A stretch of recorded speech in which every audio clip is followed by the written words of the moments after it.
Bonjour à toutes et à tous, bienvenue sur votre chaîne d'information régionale. En ce jeudi 10 octobre, de nouveau, les prévisions météo s'annoncent compliquées aujourd'hui, compliquées à prévoir et à vous annoncer pour toute la journée. Ce matin, globalement du soleil, un temps frais, des températures plutôt fraîches, mais cet après-midi, si les températures vont augmenter, on aura beaucoup plus de perturbations nuageuses, peut-être même parfois quelques averses, des conditions encore très changeantes. Vous l'avez compris aujourd'hui, avec du vent et cette alternance donc entre de très belles éclaircies par moment, mais aussi parfois des nuages lourds, pesants et surtout quelques averses localisées. Le vent se maintient, les températures elles sont plutôt en hausse, 15 degrés à Saint-Omer, Dunkerque et Boulogne, 16 degrés à Lille et à Calais. Les prévisions météo complètes après ce journal. À la une, tout d'abord en plein un débat national concernant le projet de loi bioéthique et l'ouverture de la création médicalement assistée à toutes les femmes, la fameuse PMA. La délégation régionale de l'association SOS Homophobie organisait hier soir à Lille un débat public avec des professionnels du secteur médical, juridique et associatif, tous conviés à exprimer leur point de vue. Mais il y avait aussi et surtout des familles et des couples qui ont eu recours à la PMA à l'étranger ou ont pour projet de le faire. L'idée de ce débat, sans faire d'opposition des pour et des anti-PMA, c'est de construire ensemble une loi équitable pour que les parents homosexuels aient les mêmes droits que les parents hétérosexuels en termes de filiation notamment.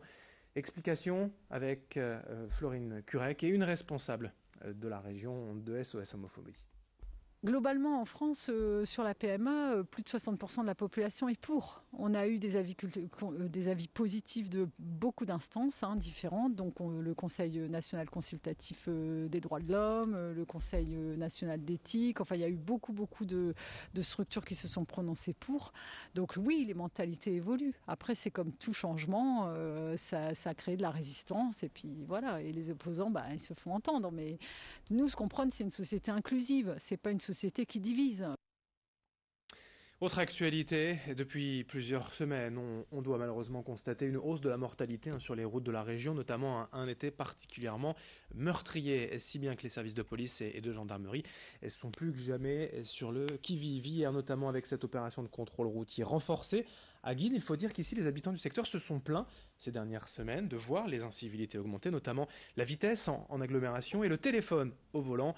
En réponse, la police et particulièrement ici la gendarmerie mène donc ces contrôles ponctuels afin de vérifier le bon respect des lois, en termes de vitesse donc, mais aussi d'alcoolémie et de substances illicites. Explication sur place au micro de Lolita Perron. Le téléphone est une infraction assez récurrente. Malheureusement, l'alcool, la vitesse, qui est souvent qui sont les causes malheureusement d'accidents, principalement. Bien sûr, il existe d'autres causes, mais malheureusement l'alcool, les stupéfiants et la vitesse sont des facteurs importants en termes d'accidents. On ne reste pas en place volontairement toute l'après-midi.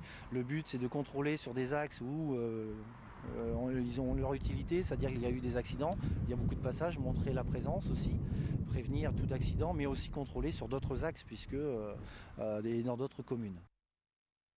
En bref, la gastro-entérite déjà de retour dans la région. Selon le réseau Sentinelle, les Hauts-de-France subissent actuellement un pic d'activité avec 164 cas pour 100 000 habitants. C'est la deuxième région de France la plus touchée. Un rappel essentiel et évident pour éviter la gastro-entérite, bien se laver les mains plusieurs fois par jour. En France et dans la région, ces jours-ci, c'est la semaine bleue consacrée aux personnes âgées avec un message principal: marcher, bouger pour rester en forme. Hier, l'association AFEJ, spécialisée dans le social et médico-social, a organisé une marche symbolique de 103 km entre l'EHPAD de Villeneuve-d'Ascq et la mer pour rejoindre symboliquement, attention, la ville d'Ostende en Belgique. 100 km autour de l'EHPAD avec une centaine de personnes participantes malgré la pluie, dont de nombreux résidents, certains même âgés de plus de 80 voire 90 ans. Parmi eux, Maurice, fervent pratiquant, bien conscient des bienfaits de la marche pour sa santé. On l'écoute au micro d'Idil Gunaï. J'aime bien de marcher, parce que j'essaie de marcher. Si je marche pas, je vais plus savoir après. Alors je préfère marcher, ça me fait du bien. C'est bon, on respire, on marche tous les matins. Tous les matins, je marche un petit peu quand il fait bon, je marche sur le parking. Quand il fait mauvais, je marche à l'intérieur, au rez-de-chaussée. Ouais. J'ai fait 5 tours. Je sais pas combien que ça fait de kilomètres. Ça fait pas encore beaucoup, hein. Dans le reste de cette édition est également reportage au sein du CELIOB, le centre libéral de prise en charge de l'obésité à Villeneuve-d'Ascq. Depuis 2016, cette structure propose un programme pluridisciplinaire permettant aux patients un accompagnement et un suivi à la fois nutritionnel, psychologique et physique. Un parcours de soins mêlant éducation thérapeutique en groupe et suivi personnalisé. Chaque année, 1000 patients sont pris en charge au CELIOB, dont 600 bénéficient d'une chirurgie. Explication et témoignage d'une patiente de 20 ans au micro d'Idil Gunay. Avec l'obésité, on s'en rend peut-être pas compte directement, mais ça apporte beaucoup de problèmes par la suite. Problèmes avec la marche, problèmes avec quand on marche trop, on a mal partout, on a mal aux jambes, on a mal aux genoux, on a mal vraiment partout. J'ai été déçue plus d'une fois par rapport à tout ça, parce que en général, ils nous poussent surtout à faire des régimes, à nous faire du sport, etc. Mais au final, c'est tout autre chose qu'on apprend au CELIOB. Il faut vraiment être prête psychologiquement à voir des changements par la suite. Il faut vraiment pouvoir faire confiance à 100% aux personnes qui sont en face de nous, à psychologues, nutritionnistes, etc. pour pouvoir pleinement nous lancer dans ce parcours-là en toute confiance et sérénité.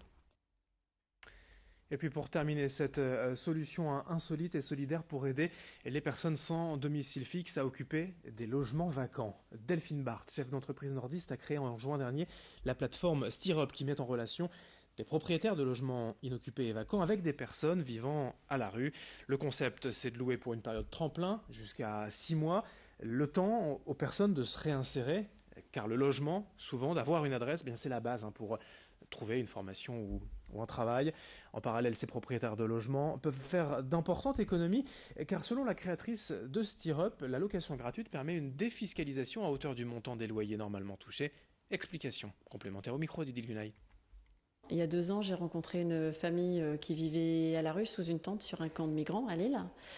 Et la maman, elle était enceinte, comme la jeune femme ici.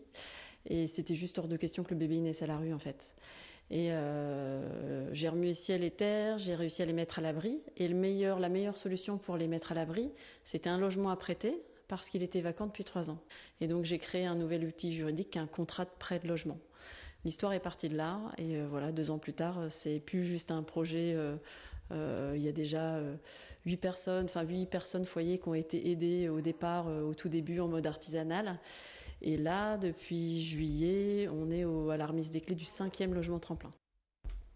Fin de ce journal à suivre dans un instant. Vos prévisions météo. Très bonne journée à toutes et à tous.